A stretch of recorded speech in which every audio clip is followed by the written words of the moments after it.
요즘 뉴욕 증시를 보면 진짜 왜 빅테크가 명불허전인지, 그리고 엔비디아랑 테슬라를 또 볼 것 같으면 자강두천이란 말이 떠올라요. 아니면 용호상박이라고 그럴까? 하여튼 웬만한 스포츠 경기보다 더 짜릿합니다.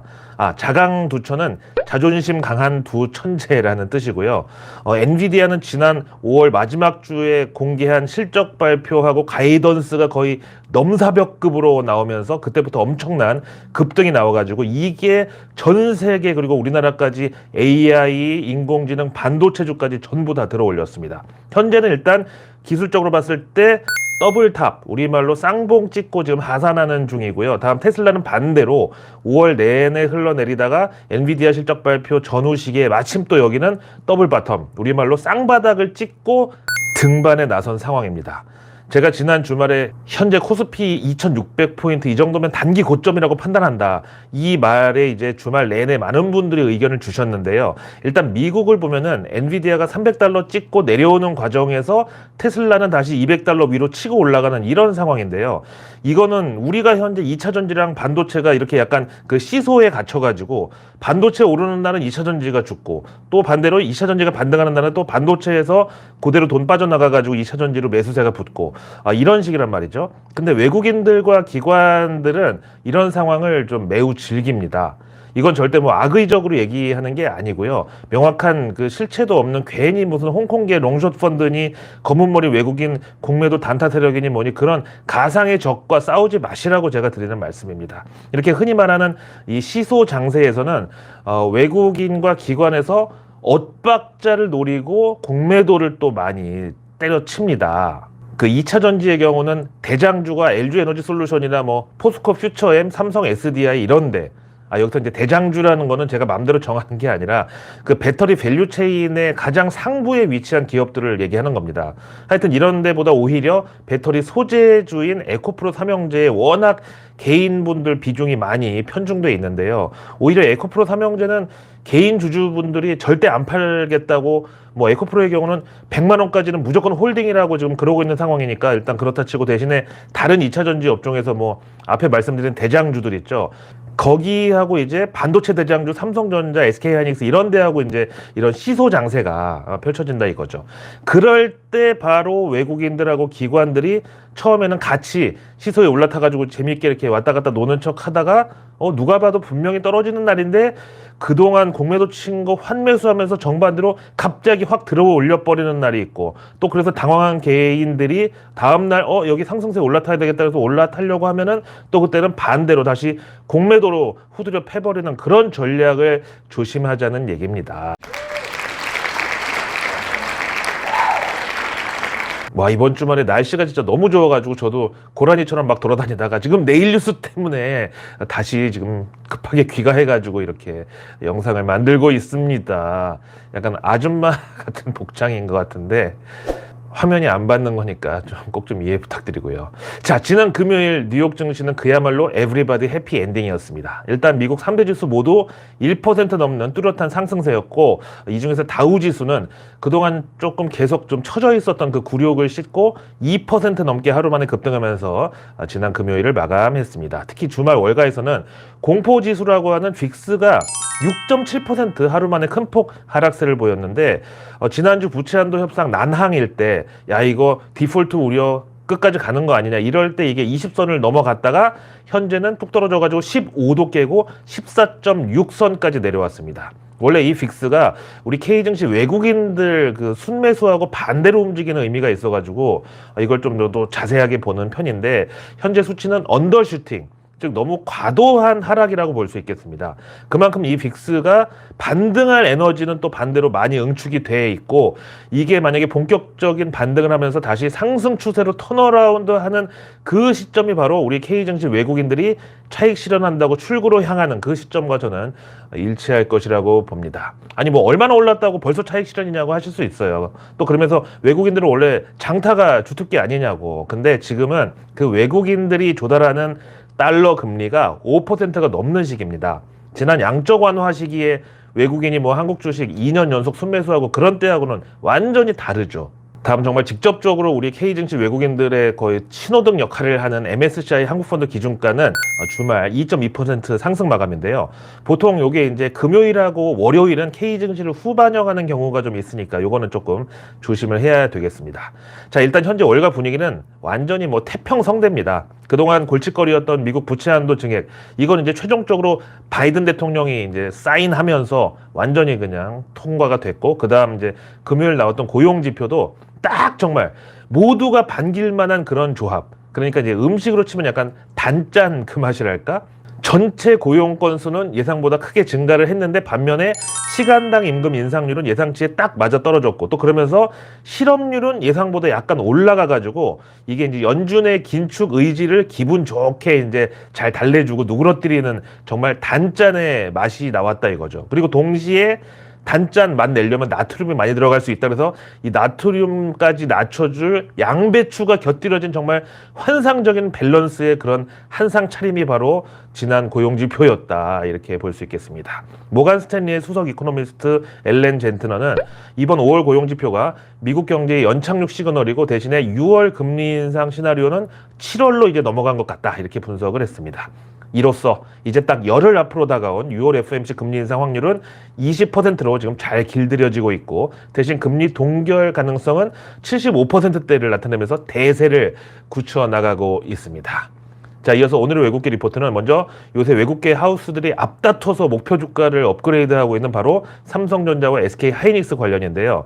사실 지난주 삼성전자 담당 일진이라고 하는 모간 스탠리, 정말 그 메모리 반도체 겨울이 온다, 그 윈터 이즈 커밍 그 리포트 한 장으로 당시 10만 전자 바로 앞에 달려가던 삼성전자를 완전히 그냥 겨울잠 재워버렸던, 그리고 모간 스탠리, 이름은 누가 봐도, 요 이름만 봐서는 누가 봐도 좀 바다 냄새가 물씬 풍기는 이름인데 사실은 일본 미쓰비시 UFJ 금융그룹이 대주주인 바로 그 모간 스탠리, 여기서 이제 지난주 삼성전자 목표가 9만 원에다 오버웨이트, 그리고 SK 하이닉스 역시 투자의견 오버웨이트에 목표가 14만 원으로 올려치기가 나왔죠. 근데 이번에는 여기에 질세라 또 노무라 증권에서 삼성전자 목표가를 더 올렸어. 9만 3천 원 불렀습니다.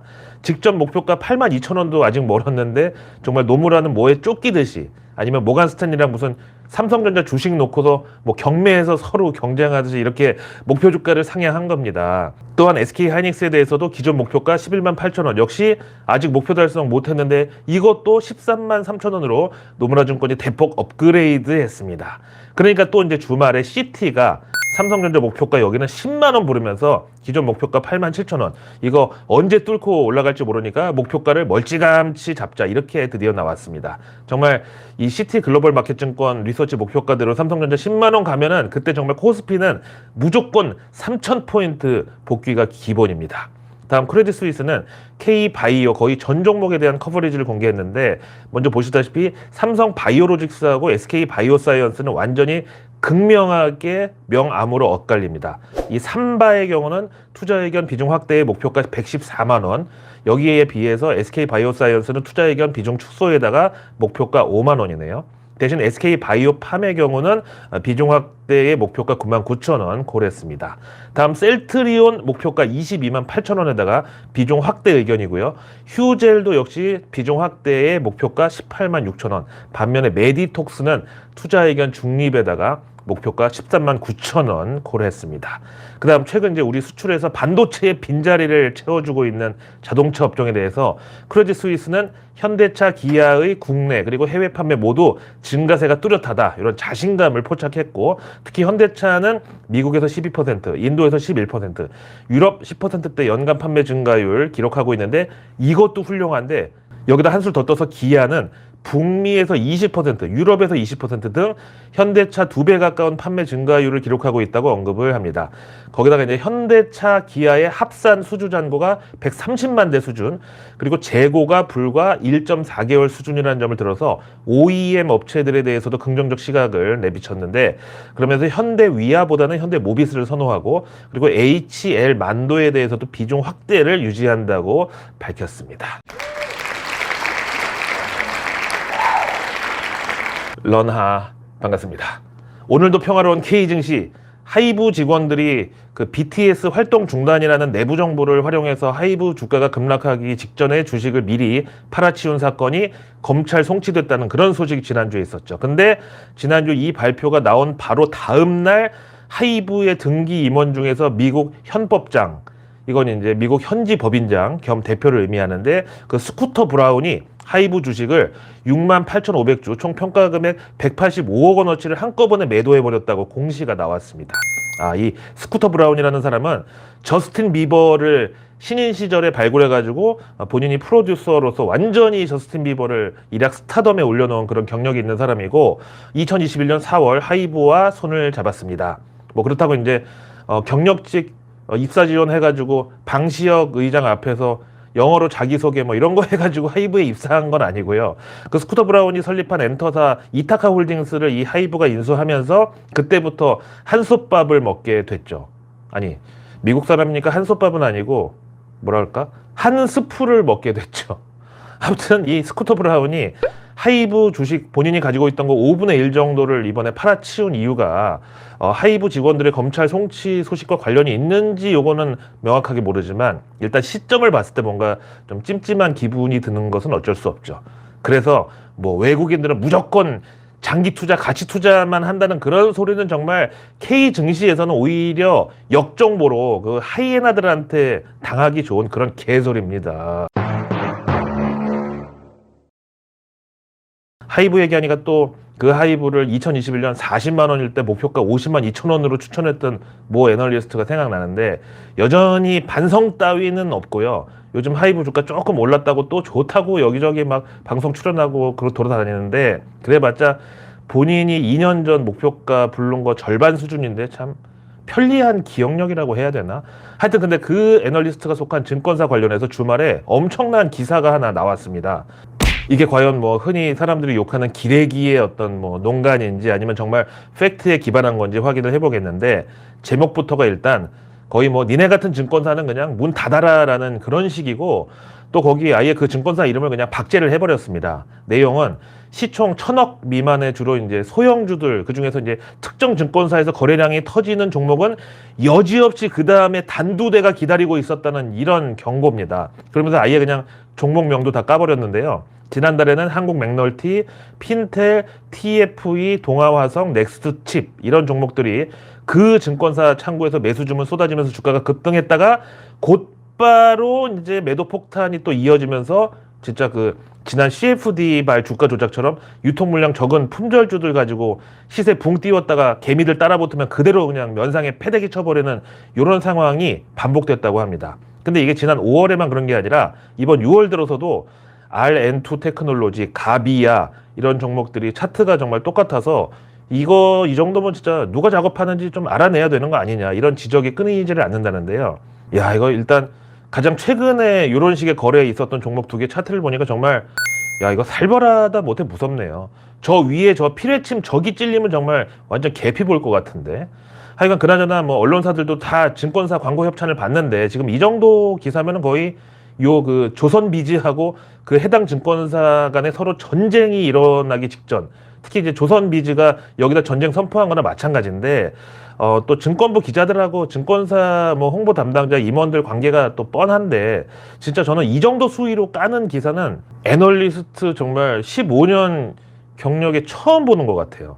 하여튼 그래서 이제 여기 그 박제된 그 증권사 측에다가 소명의 기회를 준답시고 인터뷰를 했는데, 그랬더니 이제 대답이 자기네 증권사가 제공하는 오픈 API, 즉 인공지능 활용한 알고리즘 매매 이 프로그램을 고객이 직접 관리하는 이런 게 이제 오픈 API 특성이라서 거기서 이런 류의 대량 거래가 만들어지는 것 같다, 이렇게 이제 답을 했다네요. 그러니까 이제 자기들은 뭐 책임이 없다는 소리죠. 하여튼 저는 철저하게 중립기여를 받고 구경만 하겠습니다. 그래서 내일 뉴스는 내일 보면 너무 늦습니다. 구독과 알림 설정만으로 아직 나오지 않은 오늘 뉴스도 아닌 내일의 뉴스를 매일 저녁 여러분들의 안방으로 제가 직접 배달해 드리겠습니다. 자, 내일은 월요일인데요. 평소와 조금 다른 월요일인 게 바로 다음날 화요일이 현충일로 또 휴일이고 휴장입니다. 그러니까 이제 징검다리 휴일 이렇게 표현하는데, 그럼 이제 월요일 하루만 휴가 내면은 아예 토, 일, 월, 화 이렇게 4일 동안 쉬시는 분들도 많습니다. 하지만 한 주의 첫 거래일이고 또 6월의 공식적인 첫 월요일이기 때문에 저는 내일 뉴스를 쉴 수가 없어서 이렇게 한국 야쿠르트 아주머니 복장으로 돌아다니다가 집에 뛰어들어왔습니다. 자, 내일은 저처럼 힘없고 눈치 많이 보는 사람들만 일하는 월요일 6월 5일 먼저 정부 일정 보시죠.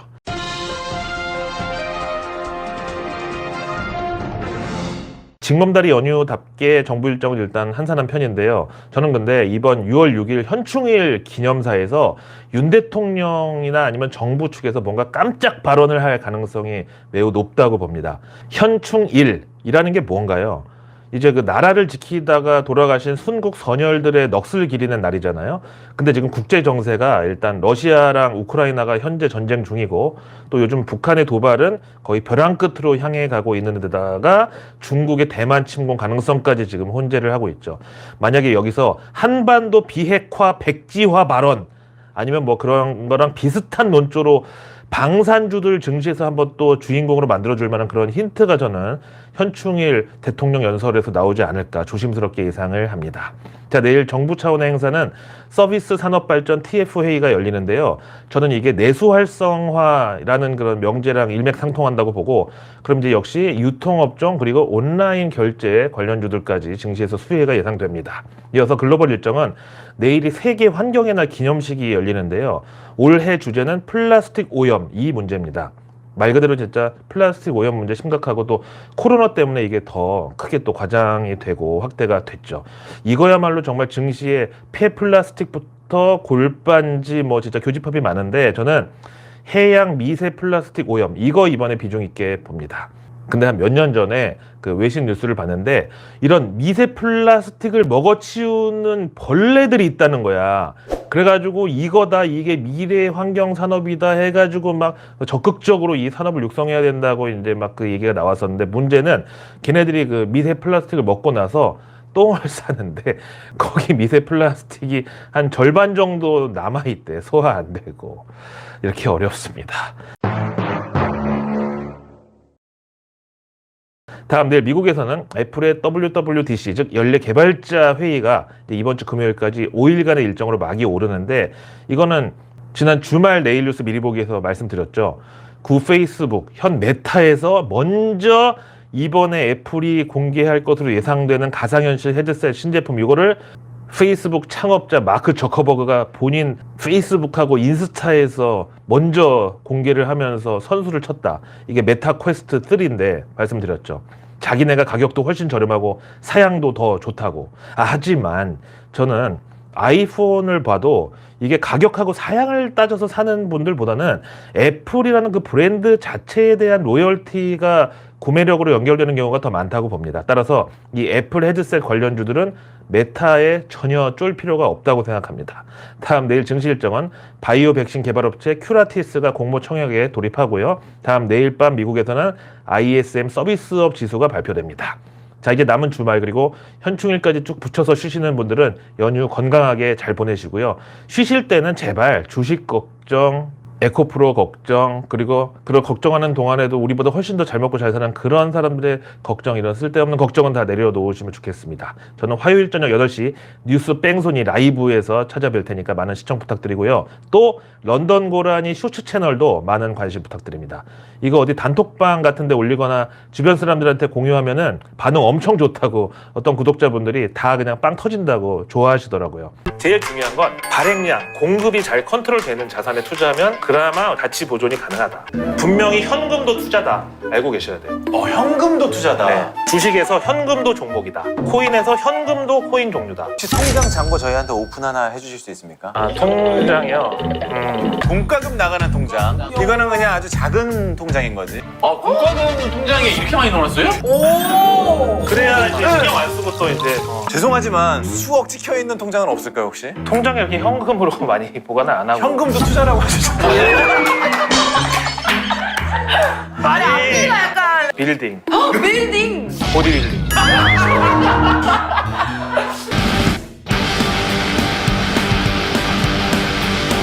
댓글에 고정으로 올려놓을 테니까 구독과 알림 설정도 부탁드립니다. 오늘 제가 부탁 너무 많이 드려서 죄송해요. 저 이제 야쿠르트 배달하러 가야 되니까 이만 줄일게요. 감사합니다.